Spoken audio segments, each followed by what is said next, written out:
ಬೈದವ್ರನ್ನ ತಲೆ ತೆಗ್ಯಾಕೆ ಹೋಗ್ಬ್ಯಾಡ್ರಿ. ಬೈದವ್ರನ್ನ ನಮ್ಮ ತಲೆಯಾಗಿಂದ ಒಗದು ಬಿಡ್ರಿ, ಜೀವನ ಆರಾಮ ಇರ್ತೈತೆ ಅಷ್ಟ. ಯಾಕೆ ತಲೆಗೆ ಬೈದವ್ರನ್ನ ನೀವು ವಾಪಸ್ ಬೈತೀನಿ ಅವನಿಗೆ, ಅದು ಅನಿಸ್ತೈತಿ ಮನಸ್ಸಿನಾಗ. ಅವ ನನಗೇನ ಅಂದ, ನನಗೆ ವಾಪಸ್ ಅನ್ಬೇಕಂತ ಎಲ್ಲಿವರೆಗೂ ನಿಮ್ಮ ತಲೆಯಾಗಿರ್ತಾನ ಬೈದವ ಅಲ್ಲಿ ತಕ ರಾಜಾನೇ.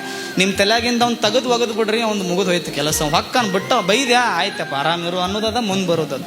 ಒಟ್ಟು ಎರಡು ಬಿಡೋದು, ಎರಡು ನೆನಪಿಟ್ಕೊಳ್ಳೋದು. ಒಟ್ಟು ಬೈದವ್ರನ್ನ ಮರೆಯೋದು. ಇನ್ನೊಂದು ಏನು ಬಿಡಬೇಕು ಅಂದ್ರೆ ದಾನ ಮಾಡಿದ್ದನ್ನು ಬಿಟ್ಟು ಬಿಡ್ಬೇಕು. ಇನ್ನೆರಡು ಒಟ್ಟ ಮರಿಬಾರ್ದು. ಯಾವ ಇವೆರಡು ಸತ್ಯ ತಿಳ್ಕೊಂಡ್ರೆ ಸಾಕು. ಒಂದೆರಡು ಬಿಡ್ಬೇಕು, ಒಂದೆರಡು ಹಿಡಿಬೇಕು. ಯಾವ ಎರಡು ಮರಿಬಾರ್ದು ಅಂದ್ರೆ ಯಾವುದೂ ಇದ್ದಂಗೆ ಇರಂಗಿಲ್ಲ. ಇದನ್ನು ಮರಿಬಾರ್ದು. ಒಟ್ಟ ಜೋತ್ ಬೀಳೋದ ನೀವು ದುನಿಯಾ ಹಚ್ಕೋರಿ, ಈ ಸ್ಕಿನ್ ಜೋತ್ ಬೀಳೋದೆ. ಬಿಳಿ ಕೂದಲ ಬರುವೆವು, 30 ಬರ್ತಾವೆ, 25 ಬರ್ತಾವೆ. ಯಪ್ಪ ಬಂತಲ್ಲ ಅಂತ ಚಿಂತೆ ಮಾಡೋದಲ್ಲ, ಇವು ಬರುವೆ. ಮತ್ತು ಹಲ್ಲು ಹೋಗುವ, ಕಿವಿ ಹೋಗುವ ಎಲ್ಲವೂ ಅಕ್ಕವು. ಜೀವನದಲ್ಲಿ ಯಾವುದೂ ಇದ್ದಂಗೆ ಇರಂಗಿಲ್ಲ. ಹೊಸ ಕಾರ್ ಒಮ್ಮೆ ಸ್ಕ್ರ್ಯಾಚ್ ಆಗೋದು, ಚಲೋ ಆಪ್ರೇಟ್ ಹಾಕತ್ತಿದ್ದ ಮೈಕ್ ಇವತ್ತಿಲ್ಲ ನಾಳೆ ಹಾಳಾಗೋದೆ.